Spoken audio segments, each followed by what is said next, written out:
Peyton, nice to see you again on this beautiful day.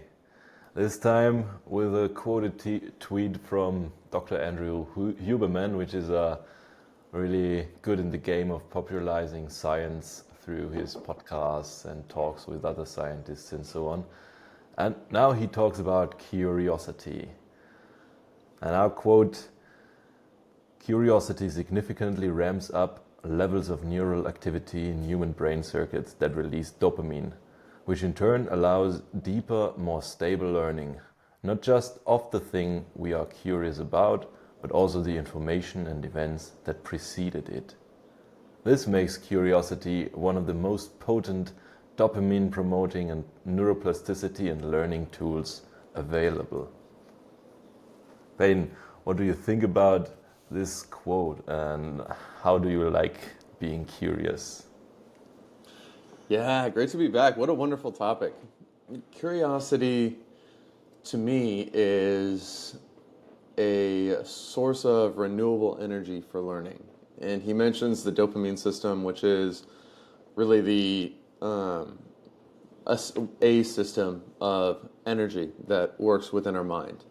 And to learn stuff, it's really beneficial to be able to enjoy it, to get in the flow, to have prolonged periods of sort of an intrinsic enjoyment of acquiring knowledge or exploring and investigating whatever we're doing. Otherwise, it's not necessarily sustainable. We're kind of fighting against ourselves if we feel bored by something. But if we can follow our curiosity, then the act of learning, the act of exploration can become a pleasure in and of itself, an intrinsic good that we enjoy doing for the sake of doing it.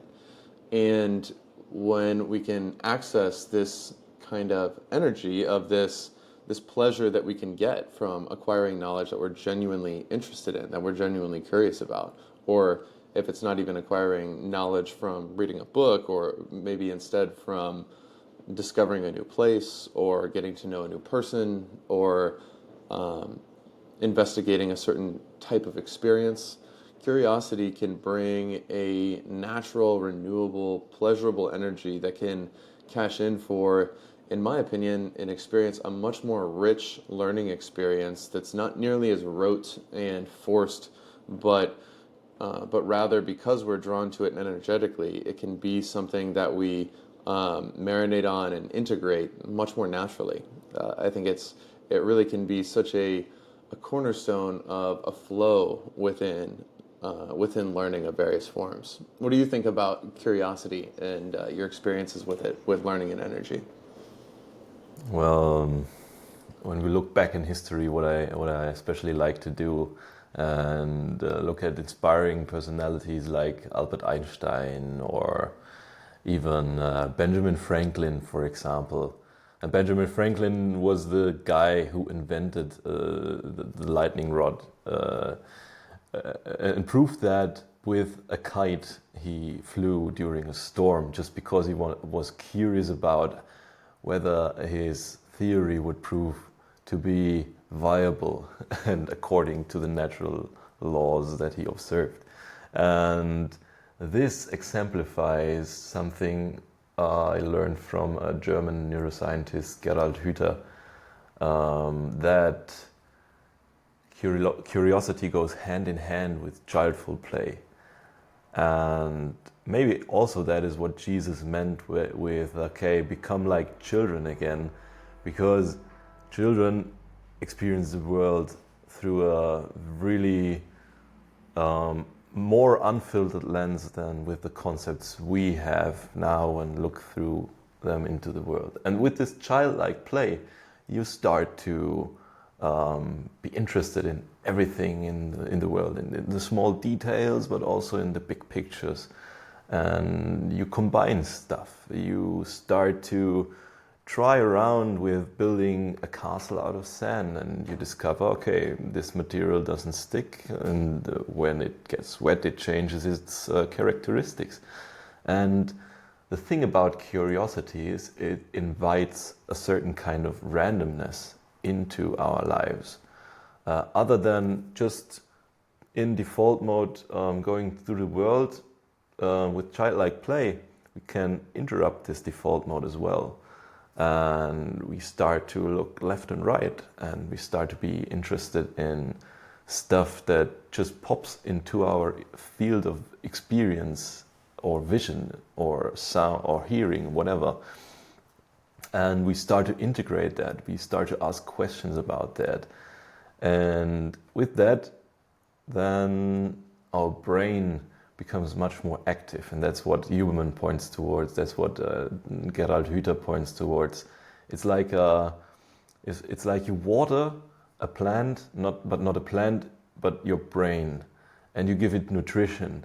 And these neuroplastic transmitters which flow into your brain in the state of curiosity are really helpful in creating new connections, are really helpful in making that stick what you explore and experience.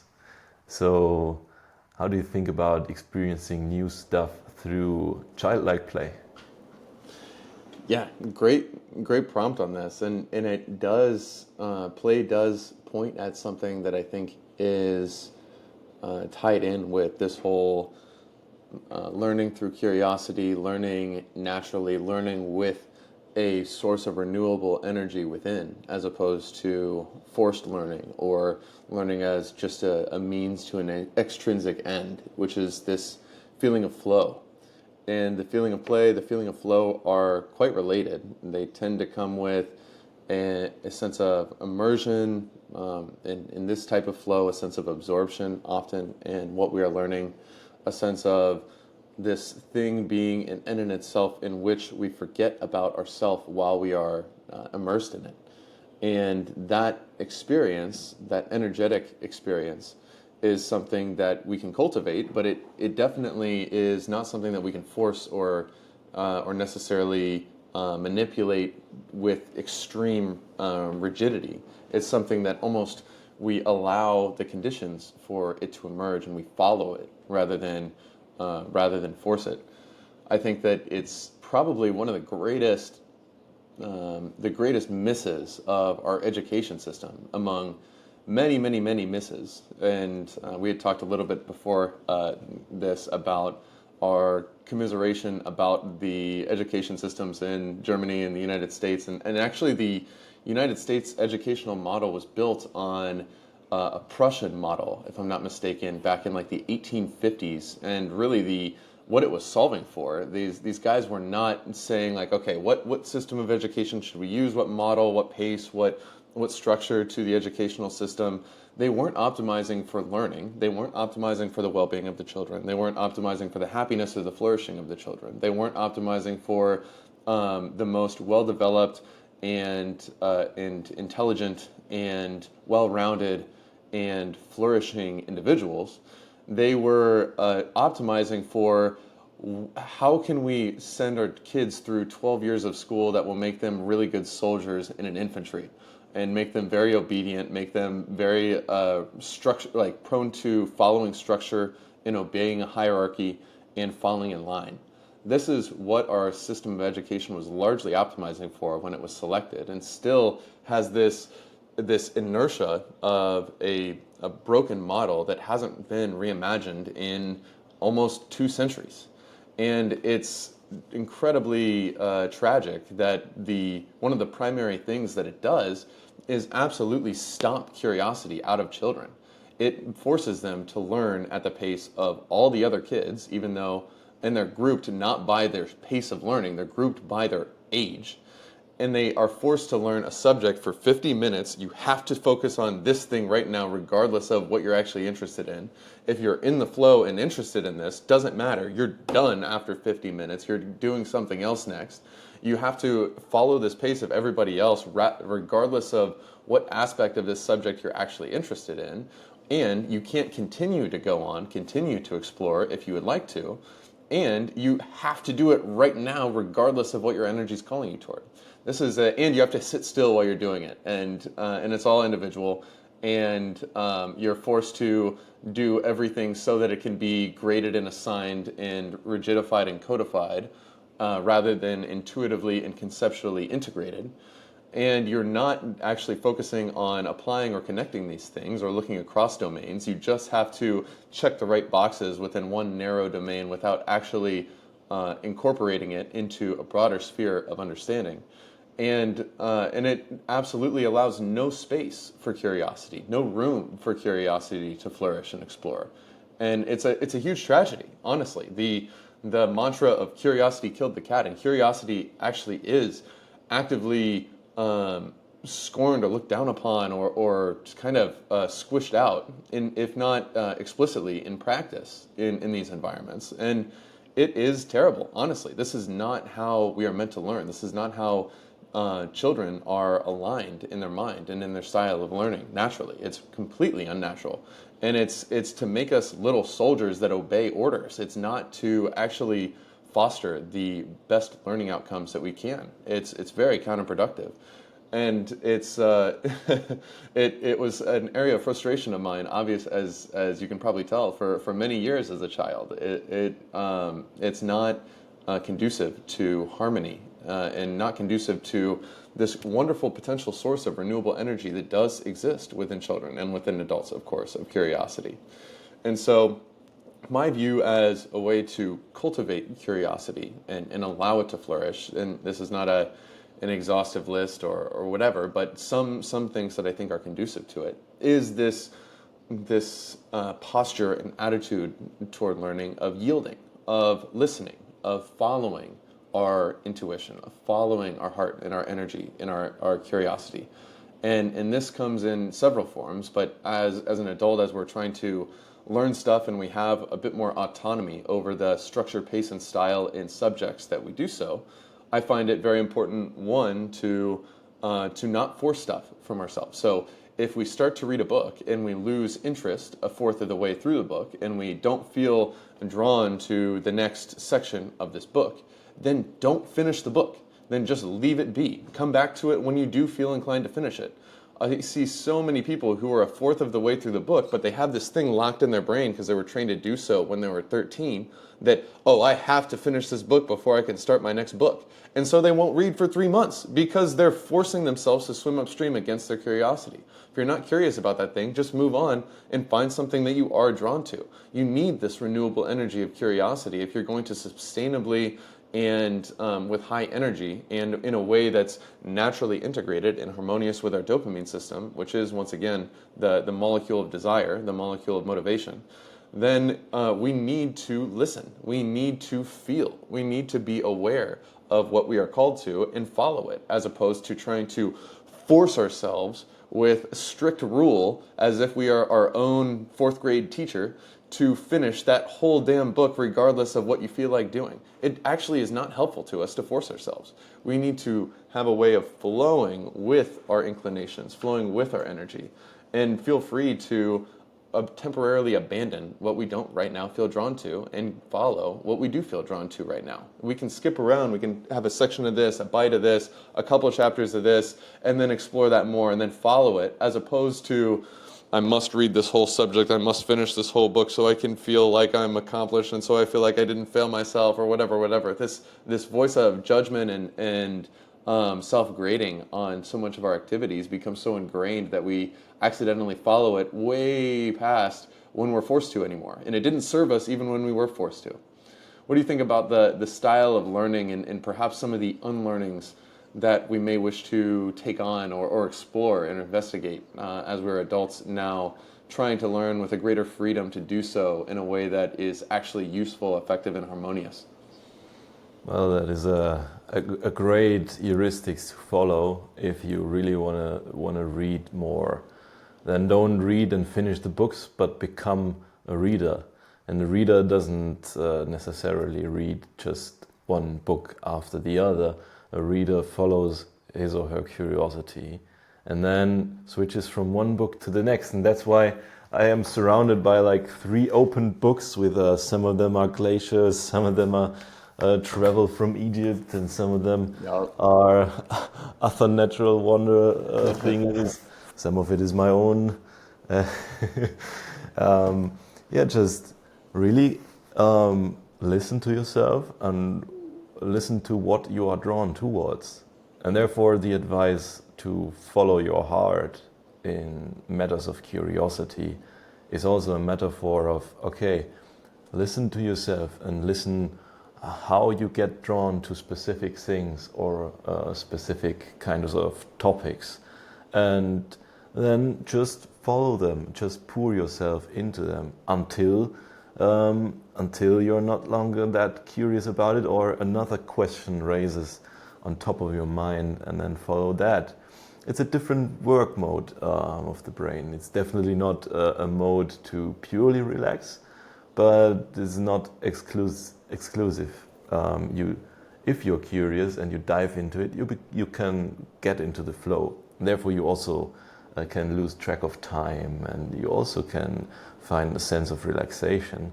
But if you're really this hyped up mind where in this mode where you just want to solve this question and the next question, or everybody knows when you click on Wikipedia links, oh, this is the next thing. Oh, what about this?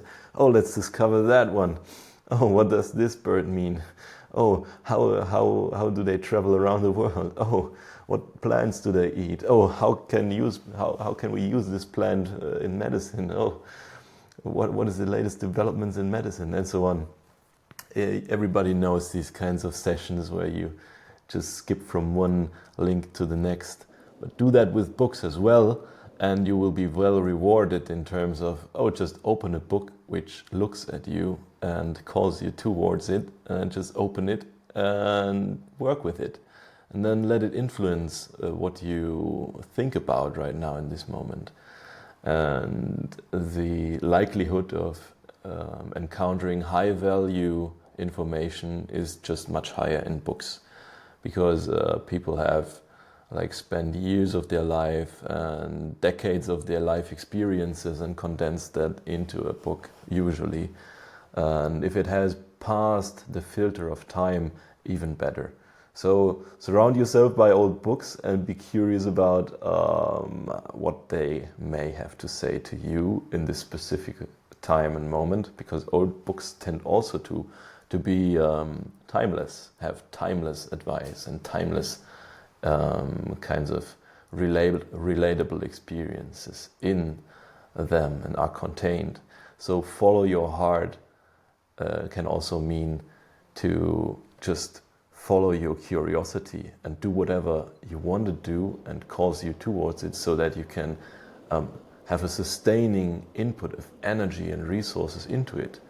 And if you do that, you will be also more likely to continue on investing energy and resources in the things that you are curious about, despite them not yielding any results whatsoever. The reward is in itself. The reward is in encountering new insights. The reward is in making new discoveries and making new connections with it. That's also what Richard Feynman, one of my most beloved physicists and scientists, also explained. Oh, I don't care about my Nobel Prize. I got the prize already. It was in the act of discovering, in the act of exploration, in the act of failing and failing again, and then having the breakthrough moment, which was the reward in itself. So if you follow a journey which is in itself rewarding, you will be much more likely to have a satisfied life and a fulfilling life as well. And therefore, what else can make it more likely to have a satisfying and fulfilled life full of curiosity, Peyton? What do you think? Yeah, you bring up a great concept of this intrinsic versus extrinsic reward, and I think this is largely missed in common sense in terms of how our brain's motivation systems work. And I think a lot of the cultural voice points at extrinsic rewards, things that you can see and touch and feel, and things that you get in exchange for doing this. If you learn this book, then you will get to have a conversation about this, or you will get to look like this, or you'll get to seem like this.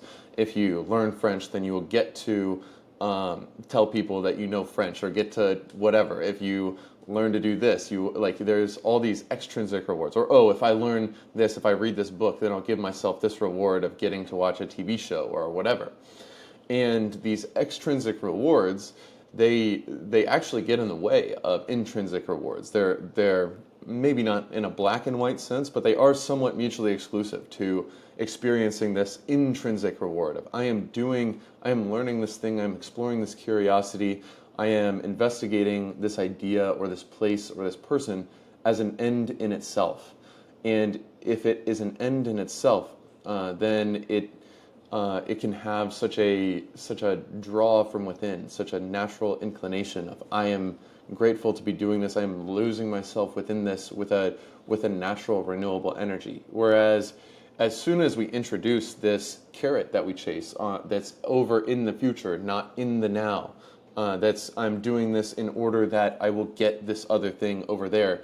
Then all of a sudden, this learning begins to feel like a cost that we are paying in order to get a thing that we want. It is a pain that we endure in order to obtain some pleasure.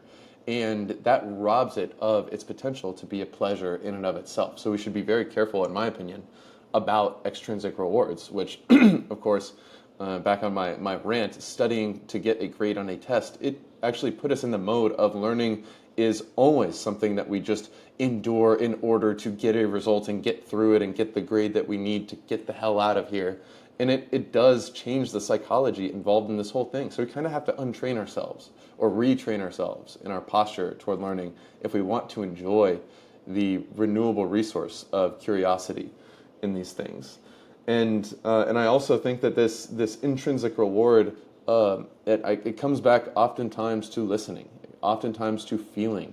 How does our body feel? How does our mind feel? How does our energy feel? And this Wikipedia rabbit hole that you describe is a wonderful example of curiosity. And this I'm interested in learning this, and I'm interested in learning this. And now I can say that the form this has taken as shifted from Wikipedia to conversations with ChatGPT, investigating various things. And it is just one of the most delightful satisfactions of curiosity of anything that has ever been invented. It is incredible to be able to poke around, why this, why that, but why not this, but why doesn't it do that instead? And what about this? And how does it relate to this? And how does that compare to all these other things? And you can really dialogue and explore to your heart's content your curiosity with this tool in such a seamless and flowing way. It's a true gift. But anyways, a lot of these things do come back to the dopamine system. Kind of like in the original tweet, he was talking about how curiosity is something that is fueled and fuels in turn our dopamine system and the natural reward circuitry within our mind. And it's notable that curiosity, in fact, like many things that are natural uses of our dopamine system, does rely to a high degree on the health and well-being of our dopamine system. Imagine if the rush we get from something that we are curious about is on the scale of 1 to 10 of dopamine intensity.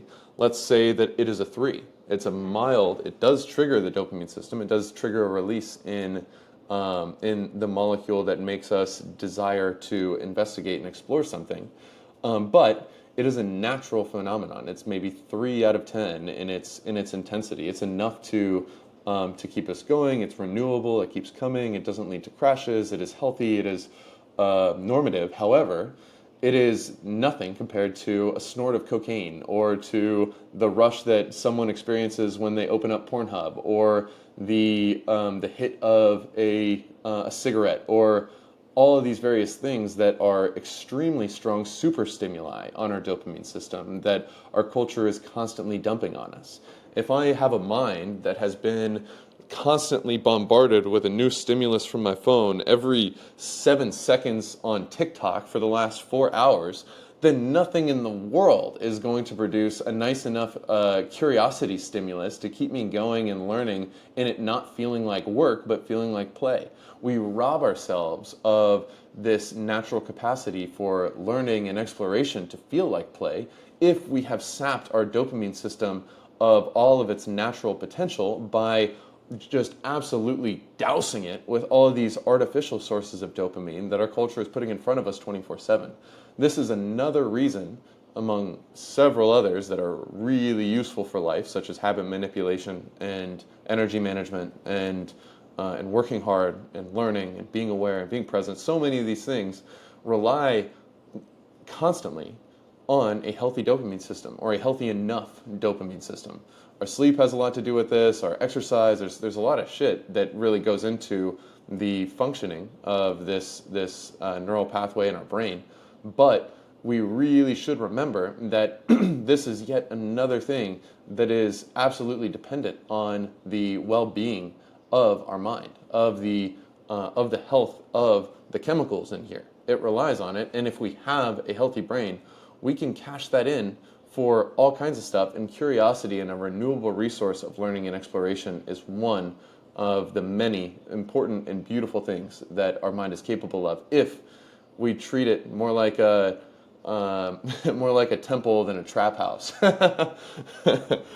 What do you think about the ways that this curiosity is dependent on other choices, and the things, the actions, the habits that we have may impact our capacity for learning in a sustainable and renewable way?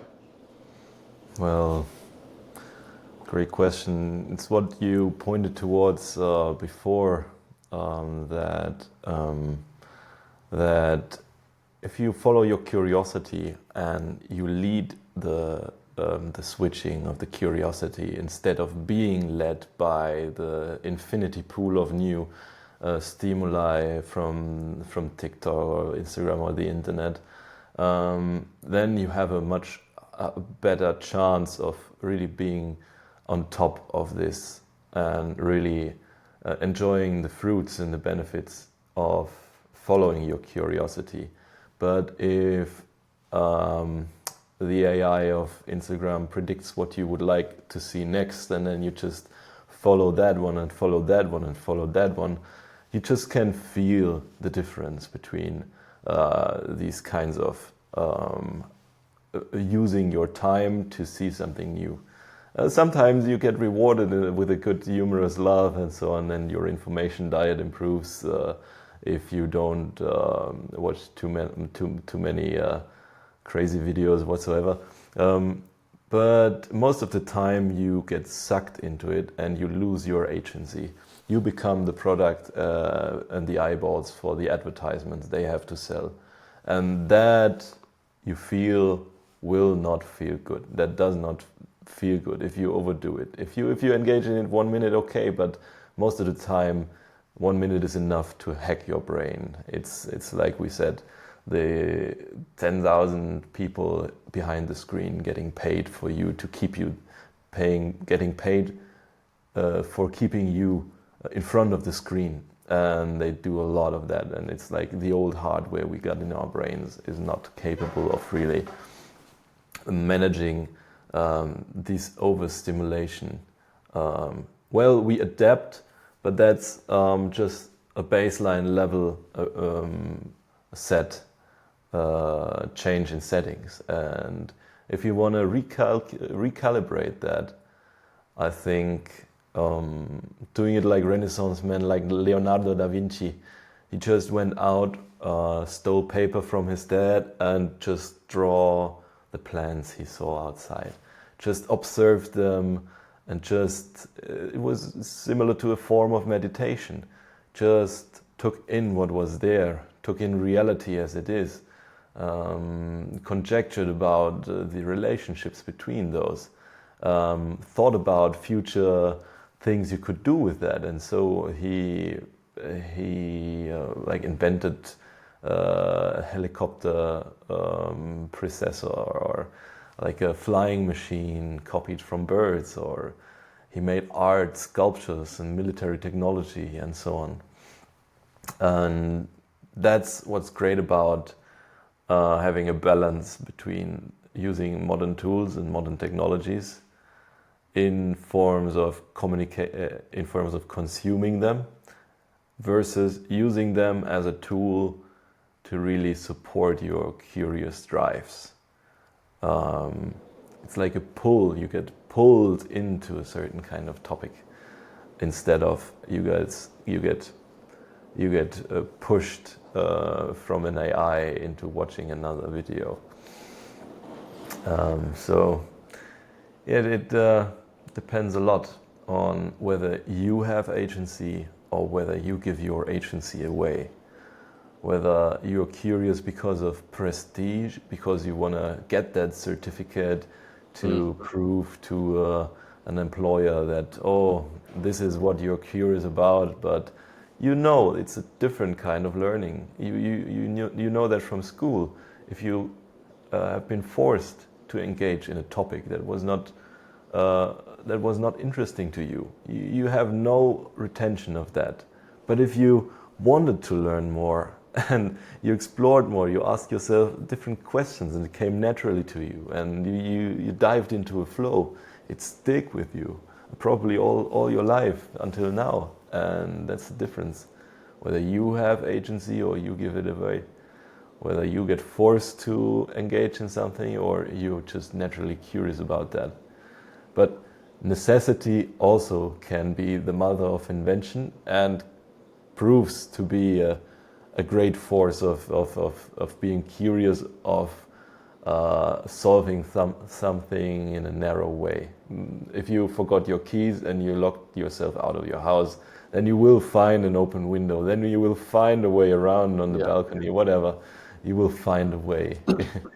But that is something different than you yourself giving away the agency of opening a social media app and scrolling through whatever it has to say or whatever other people post. What do you think about that, Payne?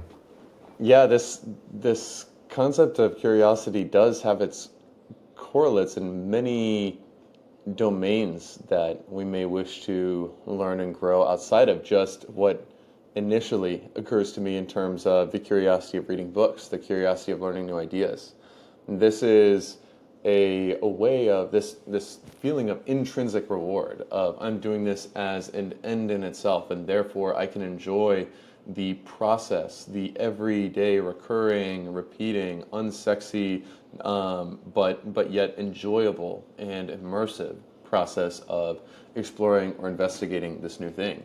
This way of being does not just apply to books that we can read, but in fact, I'm reminded of there was a book that you recommended me. I can't remember the title, but something about the art of practice, or this way of being of practicing. And what I found when I, for example, wanted to learn guitar when I was in high school is I found it very frustrating because I wanted to shred like Jimi Hendrix. I wanted the end, but I didn't want to learn my scales. I didn't find it enjoyable to practice my scales, and therefore whenever I was practicing my scales, I was just thinking about how many times am I going to have to play this stupid ass scale before I'm actually good. This is boring, this is stupid, and I suck at it. And I was treating this practice as a means to an end. I wasn't treating it as I am in this state of practice as an end in itself. I will enjoy this hour of practicing my scales. I didn't feel that way. I was fighting against myself because I just wanted the thing that comes after when I'm actually good and I'm shredding on the guitar.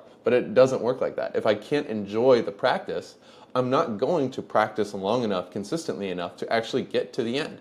And so we've got to learn to bring intrinsic joy into the activities if it's something that takes a while to learn, like a lot of stuff that's actually worth learning. We need this source of renewable energy from within if we are going to actually do this long enough to actually get to wherever we might want to be. And so, ironically, the only way to get to the end is to drop the end along the way. The only way to sustain this long enough is to learn how to enjoy sustaining it, for this practice itself to be an end in itself that we actually are drawn to, that we cultivate a pleasure within. And this applies not just to music, of course, but to many things. This applies to the curiosity of travel and adventure and exploration. It can be amazing to go on a long trek, for example.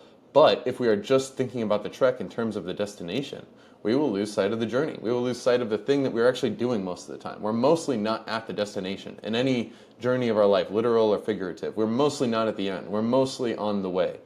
Our whole life is kind of a journey in which we're on the way. And so a mindset of intrinsic reward, of I am here for the journey. I'm not just here for the destination. It applies to music, it applies to travel, it absolutely applies to relationships, where if somebody is talking to you because they want you to like them, you can sense it. You can tell if somebody is just trying to have this conversation be a means to an end. But if someone is genuinely, sincerely curious, how much more magnetic is that? How much more are you actually drawn to that person because they're not talking to you in order to draw you in? They're talking to you, they're asking this question, they're exploring this thing because they're actually curious. This applies also to entrepreneurship, of course, the things that we are passionate about, that we enjoy, that we're curious about. They can give us energy that is sustainable. This applies to languages, where if I'm just fighting myself to memorize this shit and trying to do it over and over, I'm not going to be doing my flashcards on the 19th day because I'm going to find it boring to do the activity and I just want to be at the destination. And importantly as well, this does apply to exploring, investigating, and living within our own mind. If we can learn to be curious about our thoughts and feelings and emotions and spirit and mind and consciousness, then we will be able to have a renewable resource that we can cash in over time for an enjoyment in and of itself, an enjoyment of the journey itself, an enjoyment of the practice itself that will lead us down a path to greater flourishing and well-being from a first-person perspective, that will eventually lead to the actual experience of being that we have to be fundamentally altered because we have spent enough time enjoying the state of mind and being curious about all of these different storms and energy flows that pass through our awareness. And so this way of being of curiosity is not, it's easiest to see, it's most commonly talked about in terms of learning books and subjects and ideas and knowledge, but this applies so broadly, this way of being of intrinsic reward, of losing ourselves in this thing and seeing the practice as the end in itself and feeling this, I am here enjoying this thing that I am doing right now in front of me in this moment, in this flow, not in order that it turns into something else later in the future, but in fact in order that I can flourish right here, right now, in the act while I'm doing it, while I'm enjoying this path that I'm on, whatever I'm learning, whatever I'm doing. And that's something that we can absolutely naturally connect with that in certain realms of our life. Like for me, it's just so automatic when I'm traveling and exploring to be curious and to enjoy being curious and to enjoy the place that I'm in right now. I'm not giving a shit about where I'm trying to go. I am loving whatever I am experiencing and taking in right here. That's a real effortless way of being. And with people that I meet when I'm traveling, this is very natural to me. But it's not at all natural to me in learning instruments, for example. And so this is an opportunity to look at where are the places in my life where I feel the most curious, where it feels natural to be curious, where it feels natural to listen and to follow my curiosity and to explore it and to cherish it and to be in a way of being where it is about where I'm at right now. It is about the flow that I am in right here. And then seek to cultivate that same heart, that same mind and flow and way of being in those places in our life where we feel like we're fighting ourselves and we could use a source of renewable energy to sustain the path that we are on, or to explore something that we feel ultimately called to. And I think that cultivation of that way of being, of this heart and spirit of curiosity can be such a powerful tool in order to give us that source of renewable energy in our life and with stuff that requires a lot of energy. What do you think about this cultivation, and any closing thoughts from you, my man? Well, this is a great reminder to drop the end, to drop the promise of prestige, of doing certain kinds of activities, and just do them because you like to do them. Just do more you, do more what piques your interest, what spikes it, what creates a natural draw towards it. And so therefore it is wise, before you commit to a thing prematurely, really evaluate how you relate to it and how you think about, oh, I only do that because I want to save so much money so that I can blah.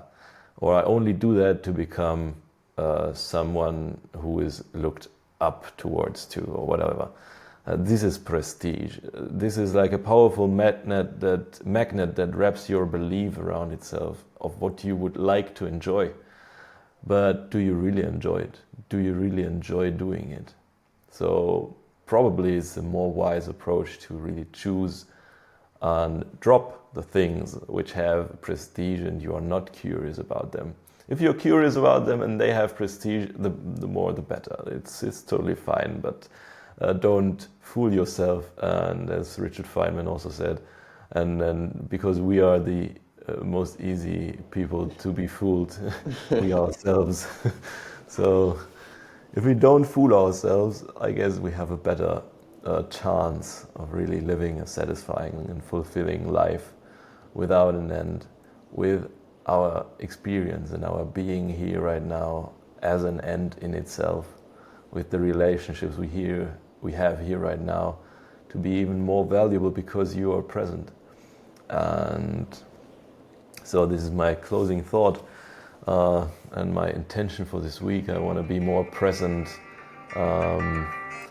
in the next week and look towards how can I do the thing I want to do with more curiosity. How can I really enter this state of curiosity, and which questions could I ask, and what can I drop which is preventing me from being curious? Is it the story that I tell myself, oh, I have to do this so that I can finish it?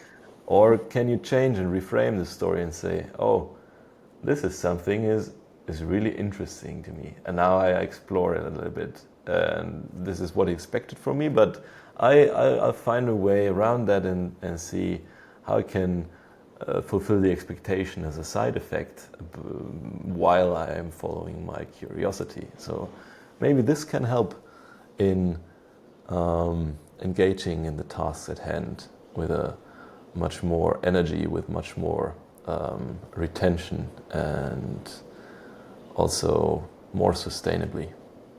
Any closing thoughts from you, man? Yeah, it's a wonderful intention. I definitely can think of a place or two in my life where I've gotten so caught up in the end that I'm forgetting about the actual activity of the now in my life. And so that's my intention this week, to kind of take a look at the ways where my energy, my curiosity has been robbed from this domain. I don't feel energetically drawn to it. I feel like I'm fighting against myself to force myself to do something, and it's almost always because I have turned this activity of doing into a means to an end rather than treating it like an end in itself. So that is an intention I have this week. I'm sure I will continue to be imperfect about it, but definitely think that I can orient myself in a wiser direction on this over time. So thank you for sharing your thoughts on this, my friend. Very, very great topic, and looking forward to the next one. Thank you very much, my friend, and have a great week, man. Bye. You as well.